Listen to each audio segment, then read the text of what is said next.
Trump just got what he wanted and may never see his day in court in the classified documents case, courtesy of this person, Judge Aileen Cannon, who just issued an order postponing the May start date of the trial indefinitely. In this order that you see behind me, Judge Cannon said that because of the complexity of the pretrial hearings and the number of motions that have been presented by both parties, it would not be, as she calls it, prudent to set a start date for the actual trial.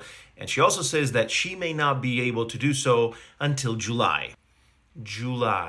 The month of the Republican National Convention and the month when the GOP chooses its presidential candidate. And that is less than optimal news for Special Counsel Jack Smith because it jeopardizes his ability to have a trial start before the 2024 presidential election or even before 2025 altogether. That could have a domino effect on the other criminal trials that see Donald Trump implicated and could have one or two effects. It could fast track them now that there's free time, or it could delay them further. And of course, any trial that starts after or even immediately before the presidential election would be in jeopardy and would almost certainly be stopped if Trump ends up winning the election. Now, Judge Cannon's order is puzzling to say the least for two reasons. Number one, because she has waited 2 months to make this decision.